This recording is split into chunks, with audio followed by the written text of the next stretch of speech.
Welcome to the behind the scenes look at Pontianak. We are here with Tina Ishak, the original writer of the short story and the screenwriter as well. And we have Fata, the director. We have Charles, who plays Jimmy Roskin. And we have Keela, who plays Izza. Jimmy Roskin. Right, not Jimmy Roskin anymore, Jimmy Silva. Jimmy Roskin is dead, no more. Oh, poor thing. We have Keela, who plays Izza / Pontianak. Okay, awesome, guys. Let's start with Tina first. Tina, just want to get a look right at the beginning of everything. How did this journey start as a short story, and kind of what inspired it, right, to become like what made you want to do it this place? Okay.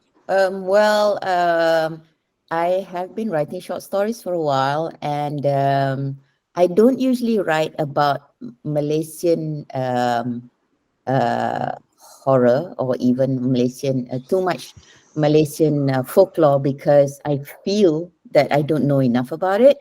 I always leave it to those who know better, right? But I got an invitation to take part in an anthology, an American anthology about women in horror or women of horror. And it was like, okay, we've got a lot of women horror types in our folklore, right? So, okay, bite the bullet and just give it a go. But obviously, I give it my own twist. The Pontianak is a quintessential horror figure in Malaysian culture. So I thought, okay, I'll give it my own twist. But let's to play to the fact that it's being read by a non-Malaysian audience, I thought that the main character should be somebody who's outside of Malaysia, so that you could introduce the law, introduce how weird things are to somebody from the outside. And so we have the character of Jimmy, who is basically a foreigner who's coming to a village in Malaysia to experience village life. And lo and behold, look what he meets, So that's how it came along. And then 2 years down the line, I was approached by Matt on the idea of making this a podcast. So that's where we get started with the play.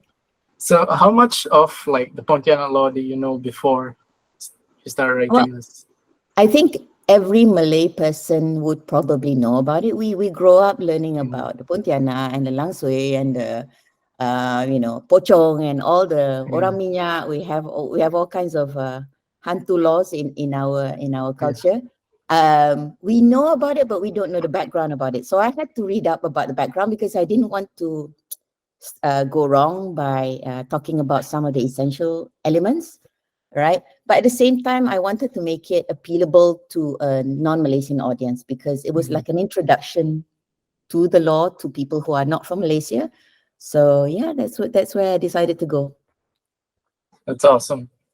Okay, cool. So I guess right now I'll probably just switch to Charles real quick. So Charles, Tina has given us a glimpse into like the inception of this. Moving on to character dynamics, right? Like we mentioned before, Jimmy Roskin is no more. How did that process like go from like Roskin to Silva, someone who's from America to Singapore? And like where did you find that right character to play? Well, finding Jimmy itself, because I mean, we're sticking with Jimmy because Jimmy is Jimmy. Only the last name changed, Roskin to Silva. It was a tricky balance to find, to be honest, because I wanted to honor the part that he's a foreigner. So it was tricky because American, we were struggling with the accent. That was the hardest part, I think. More than anything, it was the accent that kind of derailed Jimmy Roskin for me. So when it became Jimmy Silva, who's someone from Singapore, it worked. It worked in a different dynamic. Like Roskin was a white guy coming in, ignorant to the max. The man was ignorant to the max that he did not respect the culture to a lot of extent. But Silva, on the other hand, I felt he was a bit more likable than Roskin. He was less ignorant because he's Asian, Singaporean. So there is that level of understanding. This is much more, uh, what do you call this? Much more, something's at stake. There's things that is much more scarier to him. Mhm. So it was a different dynamic changing from Roskin to Silva. Roskin, I felt like uh, he was a lot of there was a lot of airhead moment playing Roskin. There was a lot of this guy is just an idiot who doesn't understand anything that's going on. With Silva, that idioticness is still there, but it's less of a horniness, idioticness than it was with Roskin. Because I felt like with Roskin, there was just a lot of horniness going on that he's not thinking with his head, he's thinking with his little brother down there. With Silva, there was less of that. And I guess, I guess that changed the dynamic of the story and the storytelling and stuff like that. Yeah. Awesome. Yeah, I totally agree. I did feel like Jimmy Silva was a bit more grounded, down to earth, because he kind of understood some of the lore. But at the same time, he fell victim to all of this because it's a bit of a, I don't know, just Yeah, a I bit of mean, an. in the end, I think what was important was to point the fact that Iza or Pontianak was just a beautiful woman. I guess that is the Pontianak law. It's like they appear so beautiful, so attractive to you that you are seduced by them. And then in the end, they just end up. Get you. Yeah, totally. And so Keela, yeah, Charles has given us insight into Jimmy. What about Isa? Like when you read the pages, the first script, the first page, did you know that, I don't know, like what was the dynamic you're trying to build with Isa? Okay, at first I was trying to differentiate between the two characters. Like Iza, I was originally planning to bring out a character that is more like lively and teenagers kind of character. But then for the second draft, after Jimmy has changed into a Singaporean, and after we talked with Fatah, after Fatah directed me, we kind of changed the characteristic of Iza to a more like a mysterious kind of character, and the way she speaks, as to give the listeners an idea of who is this Iza actually. And then I guess it worked. I don't know, maybe as a director and the writer, Yeah. but after the discussion and all, we decided to change Iza to a more mysterious, to a more mature sounding woman. Yeah, because after all, she is a Pontianak, right? Yeah, to give that seducing and alluring sound to her. Yeah, I guess. Awesome. Oh, great answer.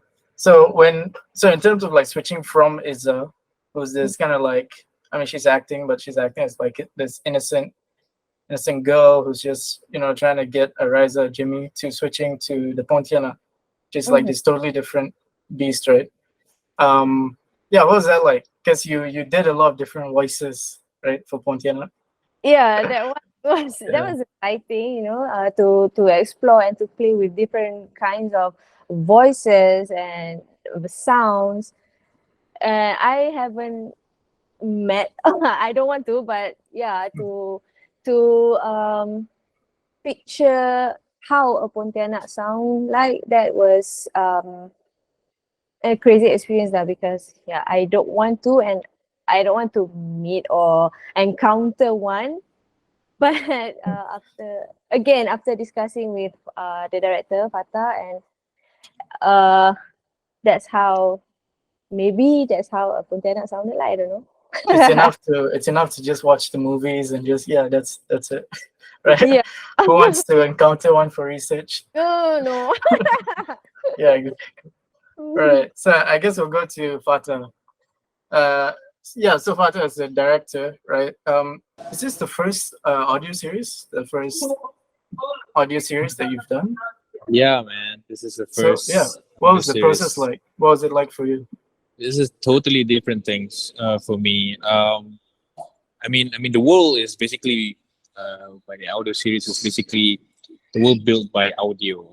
So, and the cast will translate everything in their body using their voices, like everything, their movements, their breathe, their emotions, everything through their voices. And also, the sound designer will help to, sets the universe that been written by Tina, or the writer, the universe, and also, do all the mixing and cleanup, and everything that I imagined visually before, or how things I do before, translated by sounds. It's really, really um, fascinating process for me. It's great actually. Um, I think it's really. I actually got really excited when Matt actually approached me. He approached me back then, last year, but I couldn't do it because of some of other stuff.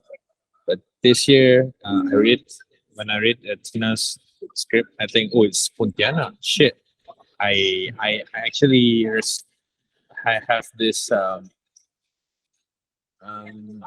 interest in doing Pontianak thing, because I feel like it in Malay hantu folklore, Pontianak is the thing I scared the most. Because Understandable. yeah, it's really, really the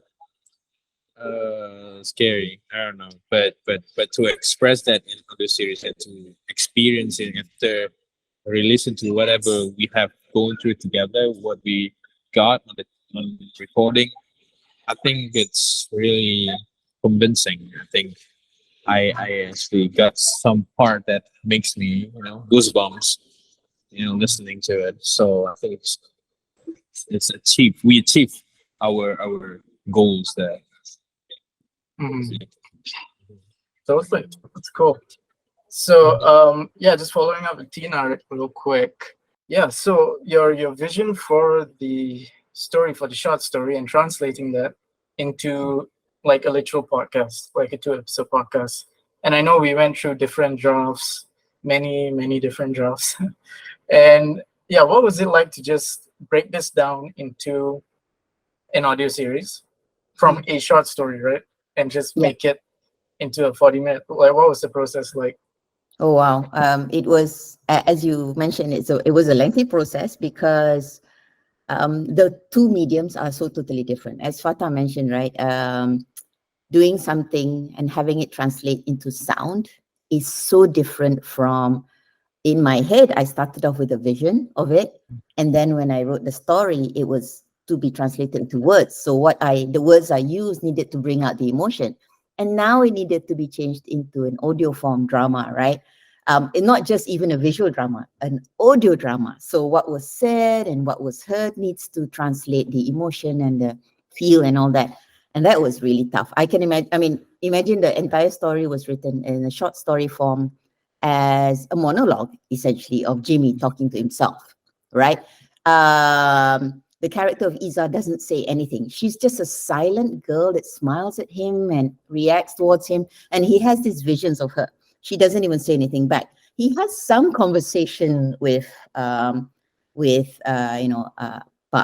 Halim and Mak Badaria, but that's quite minimal. And then he has some conversation with the villagers later on in the story.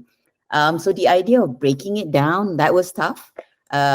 For me, I needed to get out of my head as the original writer and say, this is something else altogether. And it went through many changes. And I think it worked out well in the end. But indeed, having to translate it and have the dynamics of the characters talk to each other, which was very important in order to not make it like a soliloquy, we don't do monologues anymore, because that would be boring.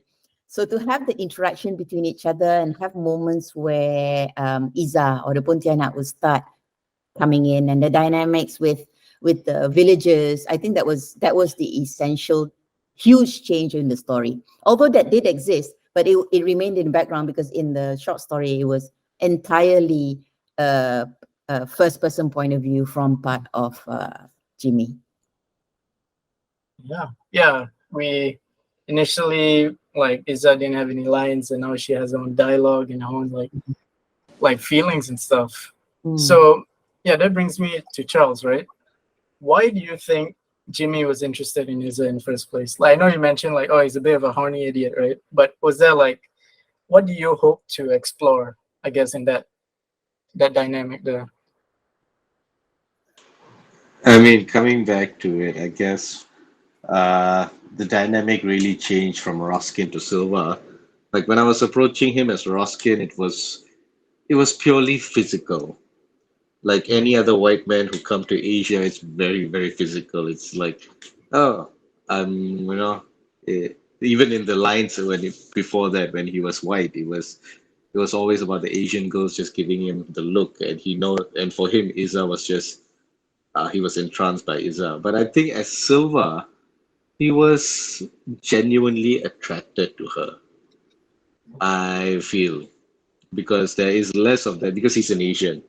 With that, I had to change the dynamic and approach of how I have to move. So with Silva, I felt like there was a genuine interest in this girl because there was a genuine mystery about her that he liked, and that kind of enchanted her. And her probably reciprocating some of his feelings here and there kind of moved him closer towards Isa. But of course, I feel like the other part of the attraction works because of Isa being the Pontianak and her what do you call that? Her enchantress nature of it takes over with the vision, with the nightmares, with the dreams and stuff like that. So I guess like it's partially because I had to work with a feeling that he was genuinely interested in her. He genuinely wanted to know who this girl was, but he never got a chance. Yeah, it's true. So I guess that brings us to Keela again. Um, yeah, actually, Keela, I wanted to ask, you've been with Zag since the first audio series, right? No Practice University. Yes. So yeah, what was it like to come back again, time after time since the start? You've been with us at the start, right? You kind Yeah. of seen our productions like change and change and change. So yeah, like what is it about this collaboration that keeps you coming back? I guess it's because of the nature of it. Audio drama. I've never done it before. So the first ever was with Zach. So yeah, when the opportunity came, I just said yes right away. I it's a new experience for me. So why I kept coming back was because that because I wanted to explore my talent, and plus it's a new medium and audio drama, right? As you guys were saying, everything was translated into just sounds and audio. So that was a challenge that I wanted to take, and yeah, I guess uh only Zach has given me that opportunity so far. And we'll continue. Yeah, thank you. Okay, cool. So yeah, to Fata right now, adapting the story, like we've been through this with Tina, the writer, right? But from your perspective, as a director, you talked about like it being a new thing for you, but kind of like lifting it off the pages and creating this world when you go into a booth and you direct the actors and stuff. What was the challenge there in like adapting this into a podcast? Okay. I feel like the most challenging part is actually to meet the expectation because I feel like it's just such a huge responsibility which you have no experience on handling a podcast as well. But I'm focusing on the performance wise, I think, and because we discuss and go through the script has its own process. We go through together with Tina, with Noel, with Matt, and we discuss things what we can do. I think in terms of that, the adaptations and also the sound design is a different part of it. But in that booth, you actually have to be really open, really open, and also really, to make sure that you got everything that you need, that you believe actually will work, and when you put everything together to translate that to be um, one whole series, especially the dynamic of the story. The first episode and the second episode, we we really have to pick which is the strongest part, the hook, the thing is interesting enough for audience to listen to from the beginning to the end. So I think mixing and also trying to compose everything as a audio series, that actually uh, the biggest challenge. Being part in the booth and also composing it is a two different thing. So what I'm trying to say here, actually, I think the whole process is challenging for me. But however, I think this script, personally, this is not. This is me being honest. The script, the story is there. I mean, it's interesting enough, and also we got a good cast, to a very talented cast to actually explore and give whatever is needed. Charles and Kila and others, keep asking for changing. Oh, I don't want this. Try to change another options. Try to say it differently. They giving. I think that's the most beautiful part in this process, and also Noel and Matt also keep giving suggestion as well, which is that makes it. Yeah, I think I'm glad to be in this production. Yeah. Nice. Me too. True. Yeah. Awesome. So yeah, Tina, your vision of course is crucial to this entire thing. So I would want to ask you, what were your hopes? Yeah, hopes for this adaptation, right? And what did you think needed to be there, like the themes, the messages, yeah. Well, I guess playing by a different light, having a foreigner come in and then later on find out that he was actually bait. Spoiler. But I think that was an important part that needed to come out, and the build up to that twist was what made the story interesting, I think. How this guy's obviously being seduced into this whole world, not just the world of Iza and the Pontianak, but the world of the kampung, right? But then he finds out that things aren't what they seem. I think that was an important theme, and that people will stick together no matter what. The kampung people will try and make things seem to be okay and normal when they're not. Without going too much into spoilers, in case whoever's watching this hasn't seen it all the way to the end, or at least, sorry, listen to it all the way to the end. So I think that was the important part. And then, of course, we are so lucky to have the great actors that we have on board. Oh, don't forget that Fatah also voiced, one of the characters. So that's so important as well, because it was important to keep that kampung feel, but obviously it needed to be in English so that the audience could understand. And I think it came together very, really well, I would say, in the end. Yeah, it definitely did. So okay, so yeah, Charles. In terms of, I guess, your collaboration with Kila and how Jimmy plays off Izza, right? Did it help that knowing Kila already? Did it help to kind of bounce off each other, like the chemistry and everything? Did it work in your sense? I mean, I always prefer working with my co-actors inside the booth because sorry if it sounds wrong, but yeah, I mean, with I prefer working with my actors face to face, because I am very bad when it comes to being alone in the booth and trying to figure out how the other person might respond. And usually it it can work to a certain degree, but I feel like it works better when you can bounce off with each other. And Kila is very giving. For me, the most scariest part to do are the scenes where we are literally going at it in the forest.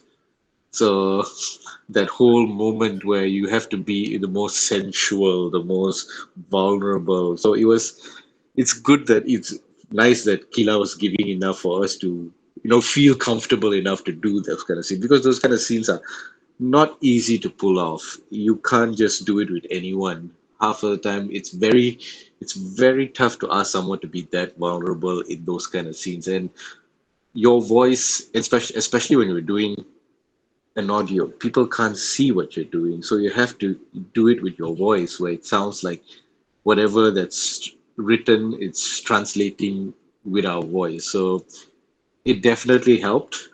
Uh, it definitely helped having all my co-stars in the booth, even Karim, even Adli, everyone who was there, who came in and bounced off those scenes that I need to have. I know the scene is very Jimmy monologue heavy, but whenever there's no monologue and I have to interact with characters, and it was nice that all of the actors who came in and actually bounced off each other were really nice actors. But like I said, props to Kila for actually coming and doing that scene. That if you're watching it, you'll know what scene we're talking about. It's not out yet. I think it's episode 2. But yeah, when that happens, you know why it was important. It was crucial for someone like Kila to play Iza. Aw. And if I may add, Charles was so good, and I guess he helped me throughout all the recording process. He really helped me to ease up and uh, be more giving and more cooperative. But Charles, thank you so much. You were so Thank good. you. No, it helps that you guys have good chemistry, and it sounds really believable, even though it's technically a Pontianak and a human being, but it sounds real. So yeah, just we've come to the end of this, and I'd like to ask the director, Fatah, any closing thoughts you'd like to share? Like, why should people, like, listen to this? Like, what should they take away?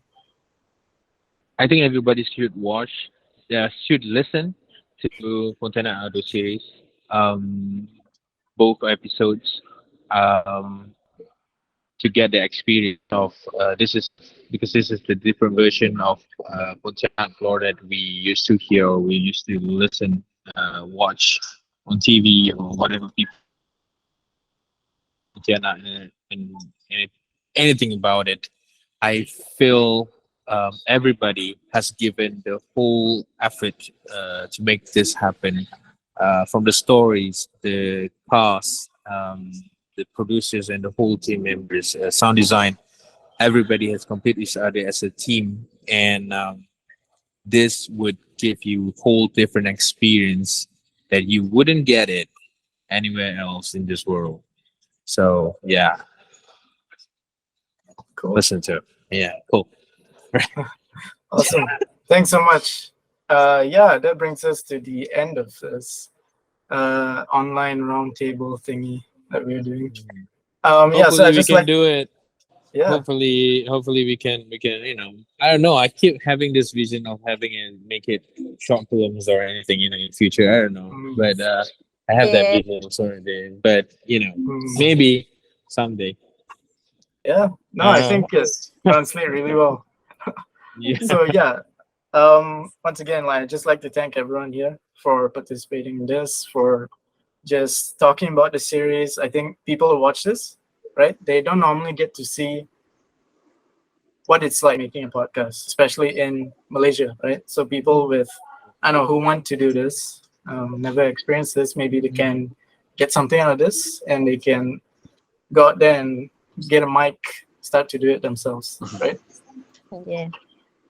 Yeah, so thanks Tina, thanks Fatah, thanks Charles, Thank you. thanks Keela. Thanks for Thank you. doing this. Hopefully we all get to do this again sometime. Cool. All right. Thanks, Sure. guys. Enjoy the lesson. I hope you get scared out of your wits. Listen to episode 1 now.